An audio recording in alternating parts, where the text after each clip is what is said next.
All right, welcome back to another episode of the Deduction Desk. Thank you guys for joining. We have had a couple of conversations lately with families that were concerned about planning for college, what college looks like, how do we start saving for it, what are the ins and outs of making sure that we do it the right way. And we said, look, obviously we, from a tax perspective, we have a lot of ideas, and from a planning perspective, we do a lot, but what better than to bring in an author who wrote a book on understanding all of these policies. So we have Chris Curran here, author of College Funding Secrets, and literally wrote the book on how to do the planning for college. A book, maybe not the book. Maybe not the book. It might be the book. We're getting up there on followers. We're going to put a little link to buy it on Amazon. We'll take 10%. We'll take 10% of that. Yeah, we'll talk about that later. So I figured we'd have an open conversation on your thoughts on college, where things are going from that perspective. I know we have some stats to kind of get into as far as where families are now and their thought processes on what college looks like. But tell us, how did you first get into the college space? Like, what motivated you to write the book? Well, I wrote the book after I was in the space for about 10 years. Okay.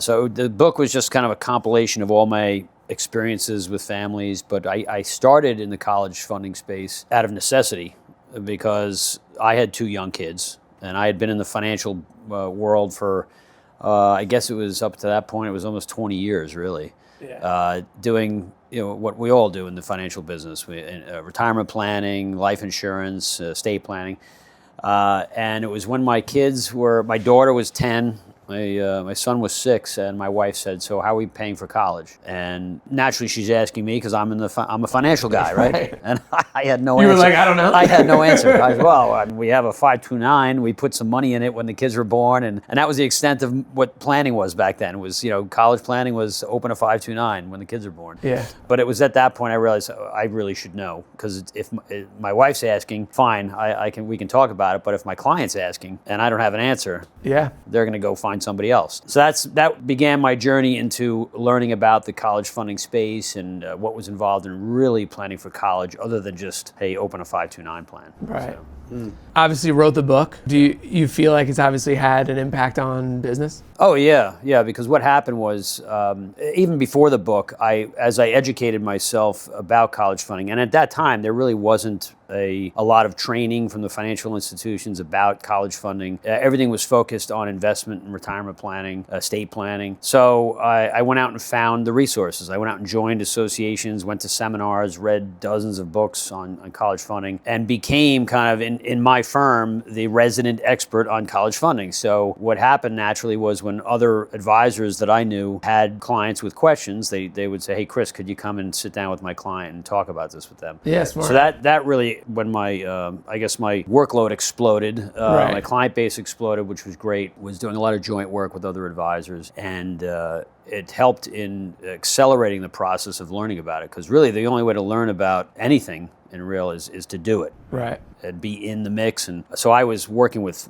over the course of 7 years or so, thousands of families every year. The experience of reviewing financial aid awards, figuring out where they could find money to save, which colleges were the most generous. You really learn a lot. So that helped me a lot in putting the book together, all those experiences. What do you think, like from a family perspective, what do you think the biggest challenges were for some of these families when they were trying to plan? Early on, a lot of the planning was late stage. So people would come in, right. Kids are in high school, they're panicked. It was really just crisis planning at that point. That's what I was going to ask. Like, I would assume it's more people that there's 5 or 6 years left, and they're like, yeah, we don't have any money. I met with a lot of families with juniors and seniors in high school. So they were really up against it. So that really opened my eyes to the fact that families were waiting too long to start the planning. It's like, this kid's really not good enough at basketball. All this coaching we did for soccer has been worthless. Now we have to actually save money. Well, that was the hardest part. Was I was the dream crusher in the meeting. So I had to sit there and tell them, "Look, your kid's not playing D1 football at Penn State." Yeah. And, did you start let me see your kid take a few foul shots? Listen, he's not going to play basketball. Put a hoop up in the office and said, "All right, let's see." Let's start talking about real planning. Yeah. So, but seriously, it was a lot of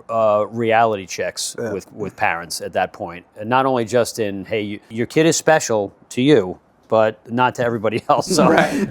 they're exceptional in your eyes, but in the college world, they're kind of in a big pool of people. So you really have to, a lot of the first meetings were just reality checks with parents and what was possible and realistic, not only for their kids academically, but for the family financially. So one of the first things I do is break it down and say, well, let's treat this for what it is. It's a major purchase. You're making a major purchase. You have to treat it that way. So what's your budget for college? Right? That's one of the first questions I ask. And I usually just get blank stares. Well, what do you mean, what's our budget? We don't even know what college our kid's going to yet. How do we have a budget? Yeah. And I said, well, if you were going to be buying a house in 2 or 3 years, you wouldn't go into it saying, well, we don't know what price range we're looking at. Right. You would know what your price range is. That's where you start looking in those neighborhoods. You figure out what level of monthly mortgage payment you can afford, how much you need for a down payment, what are the interest rates, and that's how you kind of back into, all right, well, what colleges can we look at that fit that budget? Right. And they say $50 and you're like, I can't help you. Take it easy, guys. And how many of those parents came in and were like, well, what if we just take on debt or do this or do that? Do you typically guide people away from that, or is that something that's part of the toolbox? Yeah, it depends on the parent. I just ask them, what's your objective? What's your goal here?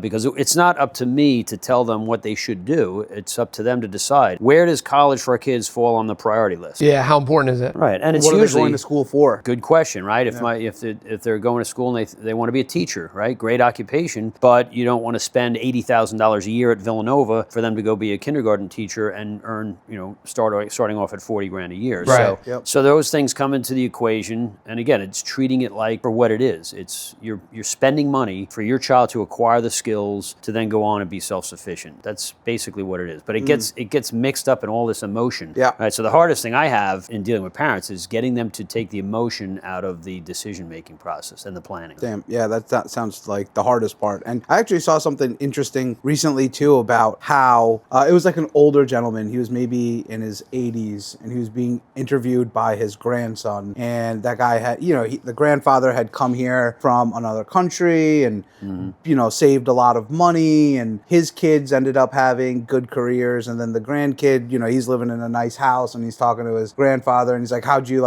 save up for all this? And he's like, there's a big difference now of when I was doing my saving of thinking of us and tomorrow, and now there's a lot of me and now thinking. Oh, for sure, yeah. And I think that plays a lot, and it probably makes it even harder for you to do some of this planning. Yeah, in a sense, because you had the financial crisis in 2008, then you had COVID hit, and so that the generations that lived through those things have that. Hey, well, we have to live for now because who knows what's going to happen. Right? Yeah. So I get that, And starting families later, having kids later. Absolutely, buying homes later, all that stuff. That's definitely part of the discussion. A lot of my meetings are more like going to a therapist than going to a financial guy, right? Right. It really is trying to get them to focus on, well, what are we really trying to accomplish? Where years ago it was, all right, our kids have to go to college. Here's what college costs. What do we do? Right? And it was just a matter of fact. Now it's, all right, well, where does this fall on the priority list? And it's usually very high. It's actually one or two. Retirement and college funding are the two priorities for most people when they do those studies. But what's changed is the expectation of what college is, right? It used to be, when I went to college, my parents had 3 kids, all a year apart. We were all in college at the same time. Yeah. And they somehow figured it out, managed it, because college as a percentage of the salary of a middle income family was not that dramatic, Double. right? It was exactly. So back then they could put 3 kids through college. Yeah. Both my brother and sister went to state schools. I was the one that went to private schools, so I cost the most. So they remind me of that all the time, my brother and sister.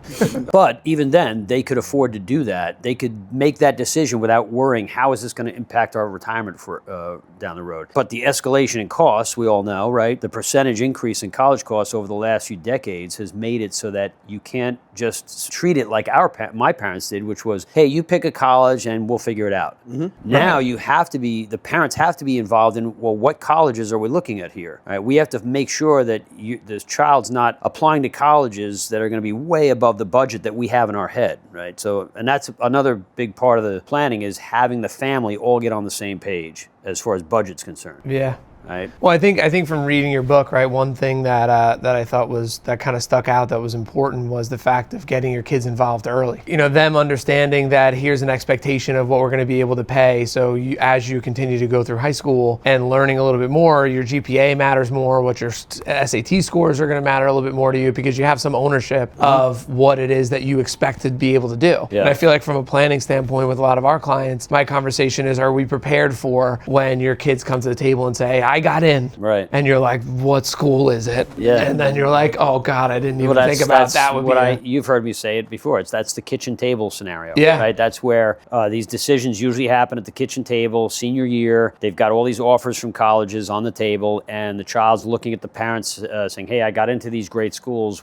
I want to go to this one, can I? And the parents are sitting there with a pit in their stomach, realizing at that moment, oh, wow, we didn't realize it was going to cost this much. Yeah. So you're left with the decision of either disappointing your child, Your kid, right? who maybe really worked hard to get into the college and maybe even got some scholarship money, so they feel good about themselves. So you either have to disappoint them, or you're going to do what most parents do is, oh, all right, go ahead, we'll figure it out, right? And they'll either spend more or worse, borrow more money than they had planned, Right. And then they're in in order to make debt it for happen. way longer. Yeah. And that's the number one reason most parents, in my estimation, overpay for college. And when I say overpay, I'm talking about tens of thousands of dollars they pay over and above what they should have if they had managed that whole conversation early. Right. Prepared for it. Yeah, prepared for it. And I Are you tell saying you, in terms of the interest or in terms of the type of college that the kid went to?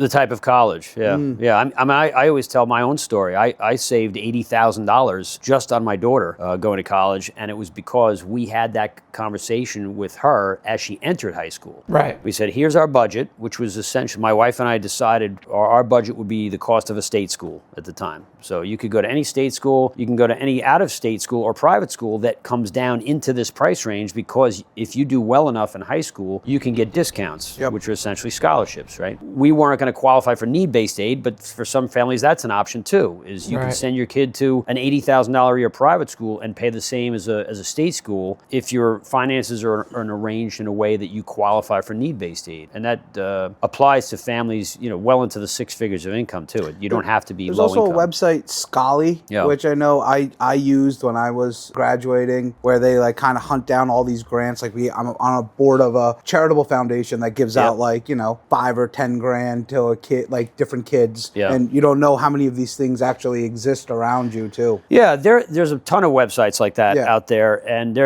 what I usually tell parents is have your child doing that research. Right? Because in the end, that's going to be a smaller percentage of what you knock off the cost. The big money comes, and the big discounts come from the colleges themselves.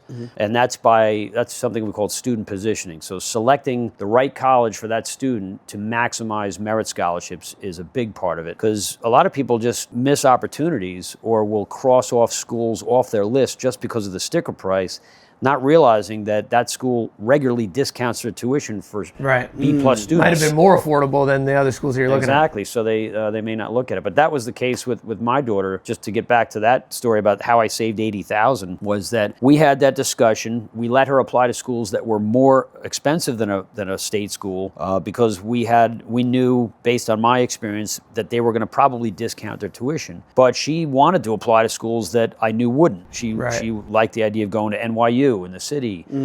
She wanted to apply to the college that I went to, Fairfield University in Connecticut, and we had to say no to that, because knowing the numbers, I knew that. After you went. You realize you can't go to the school that I went to. It's too nice. Well, we're going to send you to The reason I tell you that story is that was a tough call. Like I was going to break down. And I'm the college planner telling parents that you've got to take the emotion out. And I was ready to cave and say, look, I can't tell my own daughter you can't go to the school. And it was my wife that said, hey, you're a college planner, and you put these plans together, and you tell parents that you've got to stick to the plan. What good are you if you don't do it yourself? So it was actually my wife that woke me up and said, well, all right. And I said, well, all right, so then you tell her she can't go. Right. We don't want to give Jill too much credit. But so you be the bad guy. Good plan, honey. You do it. No, but it was seriously, it was a tough call, and I had to be the one to tell her, and there were a lot of tears, mostly mine. But no, honestly, she was disappointed when we said, hey, these schools are not going to fall in our price range, so you can't apply there. But she wasn't devastated, because we hadn't let her go down the road of getting emotionally invested. For 4 years she was getting excited about Fairfield Fairfield. Yeah, we didn't go to the school and visit it and buy a T-shirt, a sweatshirt in the big bookstore and all that stuff. So yeah, she was disappointed, but in the end, she ended up going to a private school that discounted down to a state school cost. And I will tell you, the day we stepped on campus and to move her in, I never once heard a word about NYU or Fairfield or whatever. And she had a great experience where she went, and we made that choice because in the end, it ended up costing us, say, it was about $30,000 a year. When if she did go to Fairfield, it would have been more like $50,000. Yeah. So that $20,000 a year difference, that $80,000. Yeah, I was gonna say 4 years. That we would have, and I was ready to spend. Yeah. Stayed in our pocket, and that was for my son's college. So, preparing early and having everyone on the same page as far as budget is the number one thing you need to do to avoid overpaying for college. Yeah, so I guess my question is, do you ever have kids that then say, all right, well, I'm dead set on this private school. I think it's the best decision for me. This is your budget, mom and dad. I'm going to take on debt, yes, like student loans on top. Yeah, all the time. Yeah. Again, it's because it's not up to me to. That was my budget. That was our decision. But I always ask families: let's pretend your student gets into a school that costs $80,000 a year, and you think it's the right school. They've worked hard to get in there, and it's you feel like it's the right decision. What do you do? Right. Is there a price point at which you say no to? And let's sort that out now before your kid starts visiting colleges and getting interested in going there. But in the end, a lot of parents will say that, yeah, if my kid works hard enough and they get into Princeton or Harvard, yeah, I'm going to do whatever it takes. So that's where the planning starts. We said, okay, well, let's see. If it ends up costing X, how do we cover that? And that's where we have to maybe look into borrowing money. And how is that going to play a role in our funding? And what are the types of plans you're usually setting up? Is it still like the 529 approach? Is it like a college-specific pre-tax or post-tax account? How are you usually setting this up? Yeah, so a lot of people that I meet with do have 529s already because, again, it's almost like an automatic. Easy, like when you start a job, you open your 401k. When your kid is born, you open a 529. Yeah. Over the years, I've kind of realized that 529s are great. It's a good place to start building cash, and the tax advantages are good if you use them for college. But I caution parents against overfunding the 529s because, again, in today's world, with so many alternatives popping up in different directions for students, you don't necessarily know that you're going to need all that money that you put in there for college, and you don't want to get penalized, have the tax penalties and the excise tax for not using it for education. So I have parents explore other alternative options. My preferred tool that I use is a very specifically designed type of life insurance policy that is designed more as a kind of a cash reserve account for a number of reasons. One is it's not restricted to college use. So especially if you're a young parent, 2-year-old kid, and you don't know what's going to happen in the next 16 years, and maybe you need that money along the way for other things, whether it's emergencies or opportunities. So I don't like to see a family lock up too much of their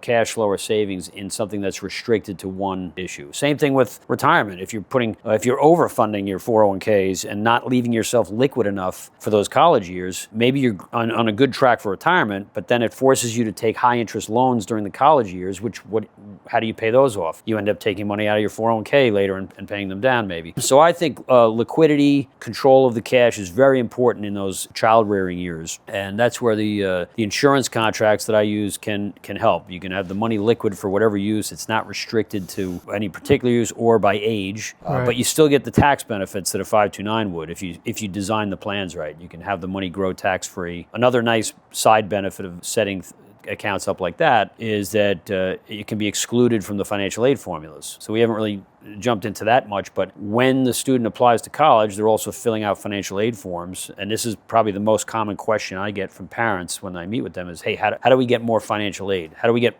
other money to pay for college other than our own? Right.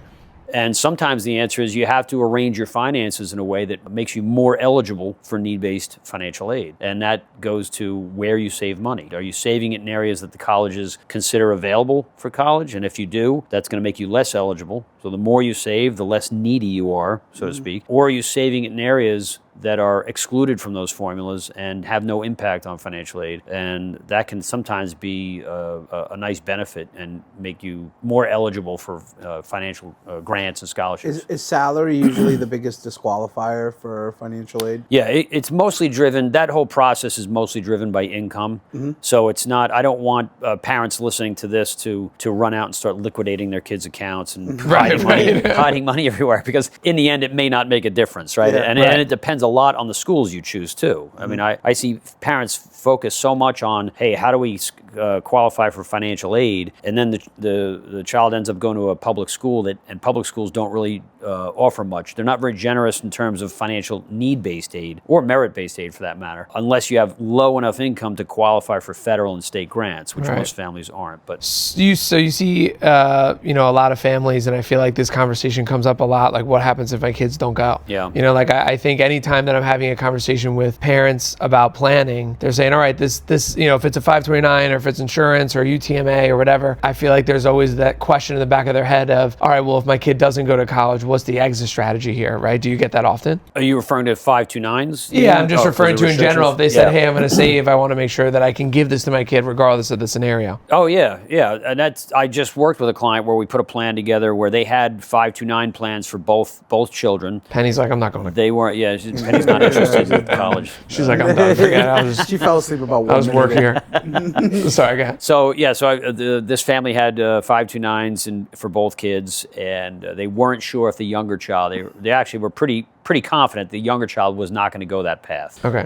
It was going to be a different path for that child. So what we did is we had them shift the 529 for the younger child up to the older child and use that all for the oldest child. And that gave them more time to accumulate money in another more flexible account, that if the younger child did end up going to college, they would have the funds. And it actually also accomplished the situation of getting the 529 off the balance sheet for the oldest child. So by the time the second child came in, which was going to overlap with the older one for a year or two, they would be more eligible for financial aid because the 529 is gone. And that's where those because the insurance isn't specific to college, so you can really use that for whatever. Shift more of their savings efforts into the insurance as opposed to the 529 at that point. So they had two buckets of money for college. They had the 529 and the insurance, and it gave them a little bit more flexibility in that. Do you see a lot of families asking questions about, like, where's college going to be in the next 15 years? Like, is it going to be obsolete, or, because I think a lot of that is drumming up in conversations now. Yeah, that comes up a lot, but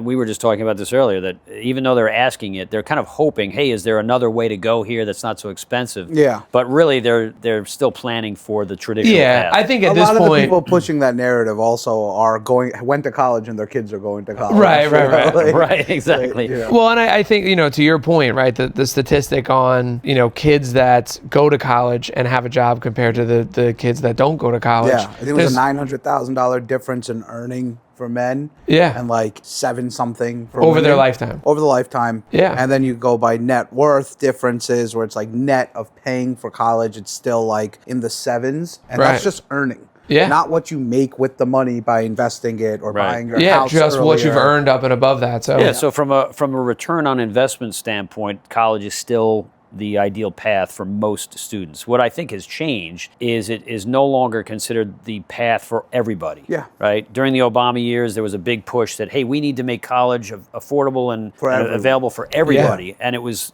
society said, all right, everybody's got to go to college. And it forced a lot of students down that path that really it wasn't built for. Yeah. And I think that did a lot of harm where you have students that took on debt expecting to... Didn't even use it. And didn't even use it, or maybe even bailed out of college 2 years in because it just wasn't, they're just not built that way, right? For that academic. Well, and I think it, it warrants the conversation that there's, the CEO of NVIDIA talks about the next millionaires are going to be the plumbers, the electricians, the people who own those businesses, because they have a lot of opportunity, and there's a lot of people that are focusing on college and those higher end jobs, but then we're running out of people that do the everyday stuff that we actually need. Yeah. Right. And there's nothing wrong, I don't think, with families having, kids that want to go down that road, because in society in general, it's obviously needed, but determining whether that's going to be important to them or not early is the main part of your conversation, right? You're going into, that starting point of going into high school and saying, hey, this is the budget maybe that we put aside for you for college, and we can either decide to go or not to go. And if you don't go, then that's money that you can start whatever you want to start with. Well, a lot of my, the people that I meet with, the families, some of the parents are entrepreneurs, they have their own business, and I always bring up the idea of, would you be open to using that money to help your child start their own business like you did, right? And they're all for that because they have that mindset, because maybe they didn't even go to college and started a business. So, but yeah, in general, parents still want want to make available to their kids that option. Yeah. They're just not, it's not the only option anymore. And that happened, it actually was starting to happen before COVID, but COVID accelerated that process of alternative paths because during COVID, every college had to go online. Yeah, they sent everybody home. Right. And now, again, you had colleges like Harvard and Purdue that were really, UCF, where my son went, were at the forefront of doing online degrees, or even part of the degree was done online before COVID happened. And that was, in UCF's case, University of Central Florida, they were doing that to maintain the cost, right? They were able to, a third of my son's college was done online. He still went there and lived on campus, so he got the experience, but the cost was the same as if he had stayed in state in New Jersey because they were managing their costs by doing online degrees. So even the traditional path can be different and managed better, but all these alternative paths that have opened up, like credentialing and certifications and different things, AI is going to change the world. It already has, but I think college is going to be very different in the next 5 years. So another reason to maybe not put all of your eggs in that one basket. And leave yourself open to whatever funds you're saving, have those funds available for whatever path the kids want to take. Yeah, I've always thought of the 529 as like a like if you have, do the bare minimum, right? Like this is something you should be doing, as if you haven't thought about it and you want to put something away, this is a good way to do it, but it was never the ideal, optimal way to invest, right? I feel like if you're putting that same 10 to 15K into your own trading account or with a wealth advisor, you might end up in a similar spot. And I think from an advisory standpoint, I think the biggest caveat to those 529 plans is that the funds that they allow you to invest in are not the most aggressive, right? They're not, the capability for return is not where it would be compared to if you invested in other areas. So people spend a lot of their savings going into 529 for the tax benefit, then the kid either doesn't decide to go, and then we have to, now there's an opportunity to transfer it into a Roth IRA. And the tax benefit's not even that good. Right. And then, well, what's interesting about that is not 90% of 529s are in age-based portfolios. Right. And what does that mean? So that means they're very aggressive when their kids are young and there's very little money in the account. When you're maybe can have the opportunity to get really high returns, there's not much money there. And then as they get closer to college, the portfolio shifts to very conservative. So you're not really earning very much in the years where there's a lot of money there. So they're really, the return on them is not as, people like to say, well, the market's averaged X over the last 15 years. Yeah, but you can't use that for your 529. Right. Because you've got to be careful with where that money's invested, because when the tuition bill shows up, if we have a 30% market dive, that's a problem. I've seen that happen multiple times over my career, and it changes your college plan. So that's another reason why I use the insurance policies I do. I use index policies because that allows some participation when the markets are good, but it puts a floor on the money so that if at the time you need that money for tuition, the markets are in a decline, you're not pulling money out of a losing investment. Right. So that's another important thing. And how beneficial do you see like the AOTC tax credits, like the LLC tax credits? Like is that a significant amount for families compared to when their kids aren't going to college? No. Not necessarily, right? It's something it's not going to pay for school. Right, 100%. Yeah, it's $2,500. Maybe buy a couple books. Right. Yeah. But it's important for people to know that those tax credits are out there, especially from a tax planning standpoint. Well, every dollar. If you're going to save money. Depending on your income. Right. I look at that same way as I do as those private scholarships, right? Yeah. So absolutely, go have your kid researching and getting those extra dollars, because you can, if you do it enough, you can accumulate a few $1,000s to knock off the price. But that's not going to be where the big savings happen. I get the same question with not to beat down the 529s as we're talking about it, but one of the reasons people do the 529s is they say, well, I get a deduction. I can deduct my state income taxes. What is $700? Right. That's big. That's if you're paying at the highest. If you're putting the most contribution, getting the highest deduction, you're getting, and every state's different. Some states don't even offer it, but people they do things just because it's a common practice without thinking, hey, what is the real benefit here to me? And should I be looking at alternatives? Or am I just putting too much effort into this direction because of a small benefit? The only bigger benefit that I've seen from a 529 standpoint is when grandparents have the capability to, what they call super funded over 5 years. Yeah. They can gift money to their grandchildren, 5 years worth of gift tax Yeah, it's a in great- it's a one good payment estate- into the estate 529 planning plan. tool. So from an estate planning standpoint, obviously that's great. And if someone said, look, I want to get money off of my estate, I want to gift it to them, I want to do it more in one lump sum, and you have 7 grandchildren, you can substantially take a lot of can money get off of your multiple own six figures estate in order to out, do yeah. that. Yeah, you'd have to be And then we're back to talk about people that probably don't have to worry about paying for college right? doesn't make a difference anyway, right? If we you're have in that family, it doesn't I matter. could tell people, hey, you have a business. Why don't you hire your kids and just pay them the $60K a year? And Right, have them right. Yeah. Bookkeepers. But if you can afford to pay your kids $60K out of your profit, Right. you probably don't need to worry too much about pay for putting, college, true. money That's away. true. Yeah. Yeah. Although with the price of college over $90,000 a year at some places, even I think even everybody's- wealthy families Yeah. have trouble. Wealthy families are swallowing like, that bill, actually, yeah. I think where most families should be focusing their efforts is starting earlier, right? Because the way you're going to manage the college cost is by accumulating the money, and compounding over time is what's going to happen there. But focus your efforts on how am I managing my cash flow through the years approaching college. Because if your kids are in high school and you haven't saved anything, and now you're trying to figure out how to pay for college, you're basically looking at loan options, right, at that point, because you don't have the time to accumulate. So most of my work is done in the earlier stages, where we break it down and say, well, what do we want to save for? What's the goal? And if the goal is I want to have enough to send my kid to a state school again, and today that's say $35,000 a year in state. So if that's the goal, let's put an inflation factor to it.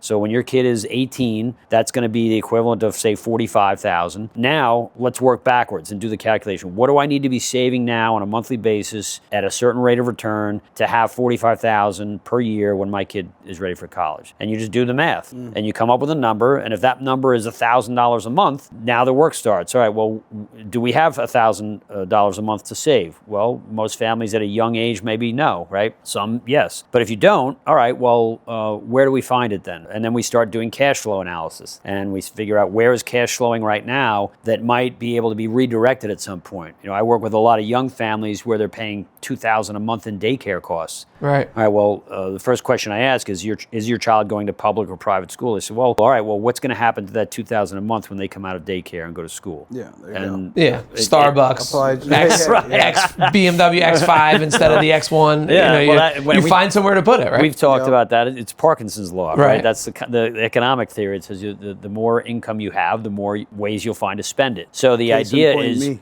yeah, put a. I was going to say, we're all guilty of it, I think, in this. Oh man, this room. I'm worse than everybody. But the idea is, if you put a plan on paper and say, all right, in 3 years we're going to have this money come available, and then in 7 years we're going to have this money come available because I had a loan myself from college that's paid off, and I was paying $500. So you put it all on paper and build out a plan. It doesn't mean it's going to happen to the dollar, but it's more likely that you're going to save that money if every year you're going back to that plan and saying, oh, this year we were supposed to redirect that car payment that got paid off and go into our savings for college. Now you build it out and you say, all right, here's the money we have. Here's how much it's going to give us for college. And if you're falling short of your goal to pay for all of it, then all right, well, where are we going to find the difference? Is it going to be financial aid? Is it going to be borrowing? Right. Let's figure out what the best way to borrow is. Is it the federal loans? Is it home equity? You need time to do all this stuff, and the earlier you do it, the more stress-free and anxiety-free that moment at the kitchen table is going to be. And I think 99% of people also could use accountability with some of those things too. Oh, yeah. You guys come up with the plan, but Does it actually guilty come to of this fruition? all the time, come up with a great plan and then nothing happens for weeks or months or maybe even years. So, and that's kind of why we exist, right? That's our job. Well, you're an accountant, right, Trade? It's in the word, accountant, accountability, right? That's the whole purpose, is to make people accountable to their finances. Having somebody looking at this with you at least once a year, making sure things are on track is always a good thing. Yeah. But putting the plan in place to start is the most important thing. So that was going to be my last question. So, from a planning perspective, your biggest recommendation that you'd have for families, what's the most important? I think you started to cover it a little bit, but yeah, well, like I said, starting early, right? But if you're watching this podcast and it's late stage, call us. Yeah. No, I'm just kidding. The most important thing, I think, is to decide on a budget. Right. Treat it like a purchase, like anything else, like buying a house, and put a budget down that makes sense to you. Don't let the college industry dictate the budget to you, Yeah. because you just weren't involved and a tuition bill shows up and that's now your budget. Right. You decide how much you're comfortable spending or borrowing and figure that out before your child starts picking schools. Yeah. Even if they're a junior in high school and they've already started thinking about it, you still can control that by saying, hey, here's how much we can afford to either spend or borrow based on what we need for retirement, based That's on our if you're cash late flow. stage. That's late stage. Yeah. But if you're early stage, then just same thing though. Think in terms of what you want to save for, Yeah. and then work backwards and put a number to it. Because without a number, it's just some kind of hoped for plan, right? Right. And that's what happens. Like you just said, Sagar, is all right, the baby's born, let's put $100 a month into a 529, and then they never look at it again. Mm-hmm. And then the tuition bill shows up and you're like, all right, break open that 529, let's take a 20 look at it. grand. And Oh, there's nothing in here, right? Yeah. let's go back to the drawing board. Yeah. So starting early, putting numbers to this whole thing, and then putting a plan to hit those numbers. Yeah, well, and I think that's what we're here for, right? You utilize people like Sagar, like Chris, like myself to put that plan together, to have that conversation, so you don't have to be at it alone and figure out what budget makes the most sense and what colleges you could potentially look at. And yeah, I think that's great advice. Yeah. Chris, thank you for joining us. Really appreciate it. I think this is definitely going to be My pleasure. helpful for a lot of people at home. And, we look forward to the next interview that we have and the next talking points we have for you guys. Thanks again for joining. Appreciate it.